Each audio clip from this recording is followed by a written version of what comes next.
Ya pemirsa, sebelum kita lanjutkan perbincangan, kami akan menghadirkan informasi grafik berikut ini.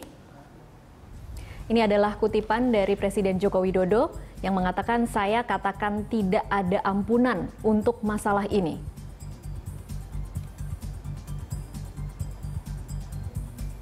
Kemudian dari Kejaksaan Agung yang mengatakan 5 terpidana mati akan dieksekusi sebelum libur Natal. Oke, sudah ada janji yang sangat meyakinkan ini dari baik dari Presiden maupun dari Kejaksaan Agung. Tanggapan Pak Azhar? Baik, kami mengapresiasi ya kalau ada kepala negara yang demikian, kemudian juga pejabat-pejabat berikutnya juga demikian. Ini kan berarti komitmennya sudah bagus. Oke, sekarang pertanyaannya adalah bagaimana mengawal yang sudah merupakan instruksi dari atas begitu tegas, kemudian Kejaksaan Agung juga tegas, tapi kita harus memastikan bahwa ini dilaksanakan dengan benar dan secepatnya begitu, Pak Azhar. Baik. Jadi begini, walaupun 5 itu hanya 3, ya kan 2 itu nggak tahu kejahatan apa, mungkin kejahatan yang lain. Yang hanya 3, itu kita ingin tahu, yang 3 ini siapa, ya? Karena kami juga punya daftar, walaupun kami bukan pemerintah, punya daftar gembong-gembong narkoba ini yang mestinya diprioritaskan untuk diselesaikan, ya.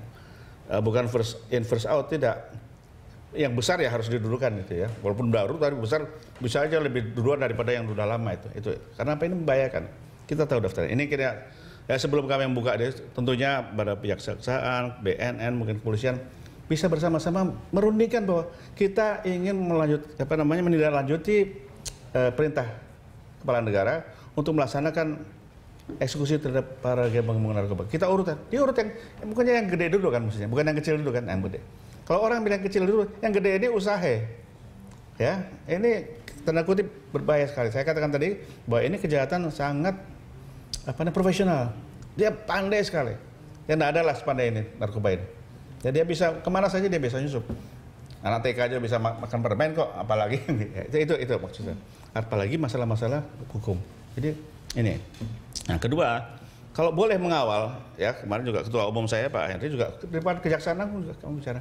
Coba mungkin menyalahi dan sebagainya, berikan kesempatan. Mungkin salah satu organisasi mungkin Granat diberikan izin untuk mengikuti eksekusi hukuman mati, menyaksikan. Oke, selama ini tidak pernah menyaksikan hukuman. Jadi supaya tahu siapa yang dieksekusi. Dan apa betul orang sudah mati gitu. Apa harus dilakukan secara terbuka, Pak Azhar? Bukan terbuka, diumumkan secara terbuka, lakukan secara tertutup kan. Ya. Tapi diumumkan siapa-siapa yang harus. Itu sebutkan saja semua, tidak ada.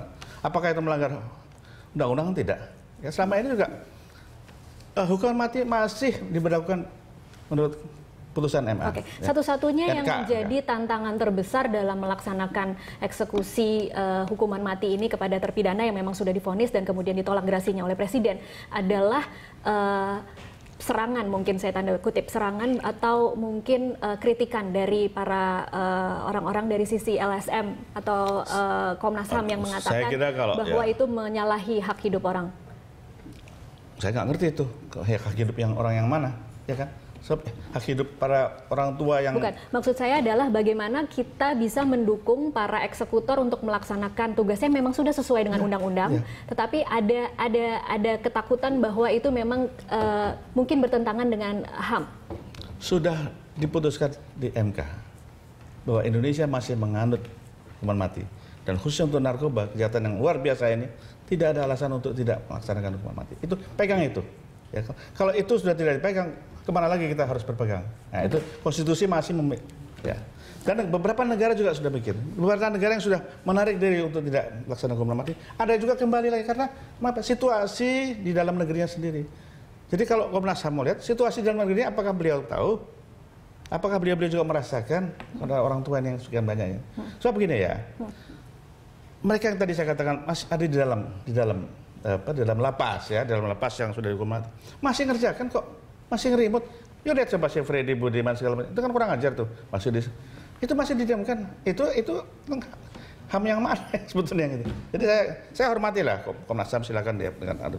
Tapi untuk kali ini untuk narkoba mohon bahwa saya kira lebih kejam daripada kejahatan-kejahatan yang lain.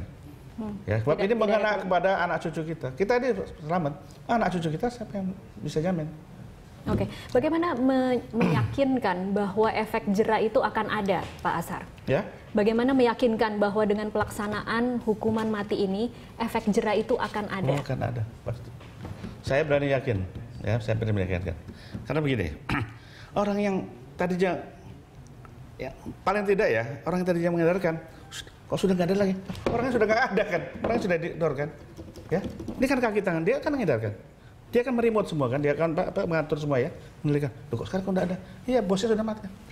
Berarti kan sudah tidak kendali. Berarti si konsumen juga kehilangan, ya kehilangan apa namanya support ya kan, supply dari kok nggak ada yang supply lagi. Artinya apa? Memangnya harus supply-nya harus dipertahankan? Tidak, yang supply tidak ada ya, dia harus rehab. Maka itu saya acukan jempol kepada BNN yang memprioritaskan sekarang merehab dan menyembuhkan para korban. Artinya apa? Itu sembuhkanlah supaya orang merokok kan. Kalau kita tidak merokok, yang jual rokok juga tutup kan. Nah ini juga begitu. Jadi mungkin walaupun itu mungkin tidak total bisa menyelesaikan, tapi paling tidak itu sudah menutup supply. Oke. Baik, kita lanjutkan di segmen selanjutnya. Pemirsa tetaplah bersama kami.